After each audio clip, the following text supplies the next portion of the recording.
कोटसा नमोस्तु। देवोदय एस6 देवगढ़ की कमेटी की ओर से गुरुवर के चरणों में नमोस्तु। गुरुवर, आज गुरु उपकार दिवस है और आज हम लोगों का भी आपके ऊपर जो उपकार है उसके लिए भी हम सब लोग पूरे यहाँ जितने जिज्ञासु बैठे हैं सबकी ओर से 4 पंक्तियां आपके चरणों में निवेदित करता हूँ।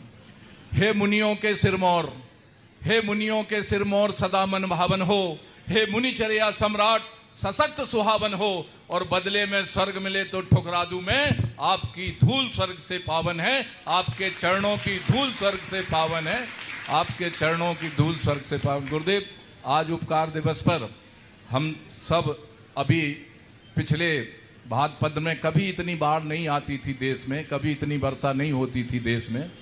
हम सब लोग बड़े चिंतित हैं क्योंकि इधर तो हम लोग आप सबकी कृपा से ये चूंकि संतों का समागम इस प्रदेश में, इस देश में, बुंदेलखंड में होता है, वहां तो हम लोग बचे हैं। पंजाब में इस बार इतनी भयानक बाढ़ आई है कि गांव के गांव बह गए, अन्नदाता किसानों की फसलें, अनाज, जानवर सब बह गए और संपत्ति बर्बाद हो गई। गुरुदेव, ऐसी भयानक त्रासदी से हम सब लोग उन पंजाब वाले कैसे उबरने की कोशिश करें, इसका मार्ग प्रशस्त करने की कृपा करें। नमोस्तु गुरुदेव। इसमें हमें 2 दृष्टि से विचार करना चाहिए।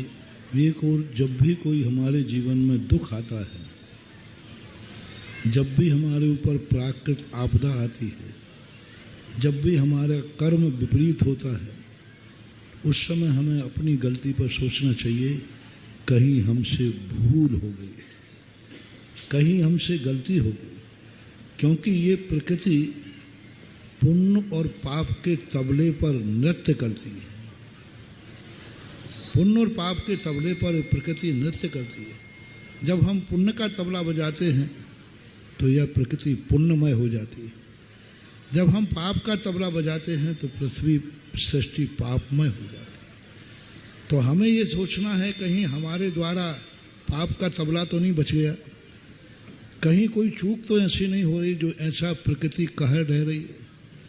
तो ऐसे मौके पर आत्म आलोचना कि जरूर मेरे से कोई ना कोई गलती हुई है, जो गलती आज प्रकृति ने हमारे प्रकोप में रोक दिया। दूसरे लोगों को, ये तो वहाँ के लोगों के लिए है कि कोई ना कोई कहीं भूल हो गई, प्रकृति ने कहर कर दिया, प्रकृति ही हमारे विपरीत हो गई, जो हमारी माँ के समान होती है। माँ ही जब हमारे लिए विनाश का, माँ तो जलाने वाली होती है, माँ तो पालने वाली होती है, प्रकृति तो हमें पालती है, लेकिन वही प्रकृति हमारे लिए विनाश का कारण बन गई। तो बेटे को विचार करना चाहिए, दुनिया को ये विचार करना है, कैसे भी भूल हुई हो, कैसा भी कुछ हुआ हो, लेकिन विपत्ति काल में दुश्मन के साथ भी सहायता के लिए खड़े हो जाना चाहिए। पूरे भारत को इस ढंग से इस समय ऐसा व्यवहार करना चाहिए कि सब राग द्वेष भूल करके उनके जो जिस तरीके से उसके दुख को दूर कर सकता है उसके दुख को दूर करना चाहिए। यही मानवीयता है, यही मानवता है।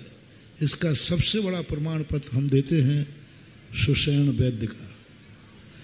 सुषेण वैद्य सामने लक्ष्मण, जो उनके जो रावण था उनके प्रतिपक्ष में थे, उसके लिए दुश्मन थे, लेकिन जब लक्ष्मण जी की हालत देखी तो सुषेण वैद्य ने ये नहीं सोचा ये मेरा दुश्मन है,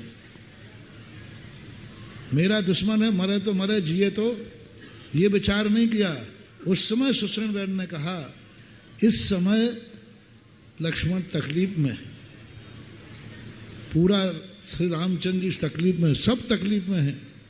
इस समय हमें ये नहीं देखना है कि ये दुश्मन है कि कौन है, इस समय तो हमें ये देखना है कि इसके दुख को दूर करना है।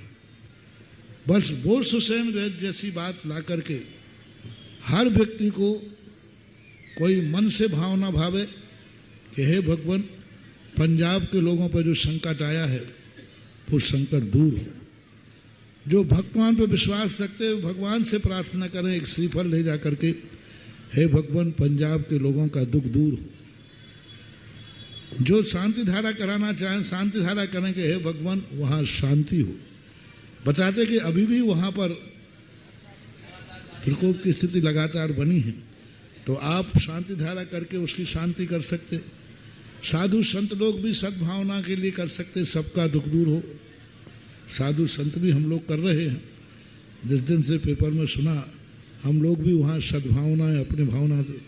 आप लोगों के पास जिस ढंग से आपका सहयोग बन सकता हो, जो आपके लिए पॉसिबल हो, जो वहाँ जरूरत हो और आप वहाँ पहुँचा सकते हैं, तो चाहे धन हो, चाहे अन्न हो, चाहे वस्त्र हो, चाहे कुछ भी हो, जो जरूरत है, अनुग्रहार्थम स्वस्त्याति सर्गो दानम, उनके लिए अनुग्रह होना चाहिए।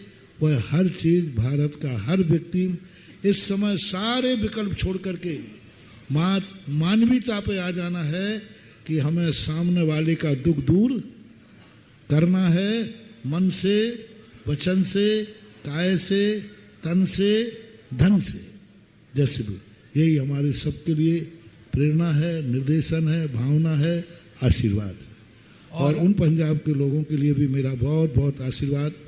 उनका दुख दूर हो, जो उनके ऊपर संकट आया है, यह संकट ठीक टले और उनको ऐसे सहन करने की शक्ति दे, जो चला गया है उस वियोग को वो सहन कर सकें। ऐसे मेरी भावना है, ऐसा मेरा आशीर्वाद है। जिज्ञासा रखें।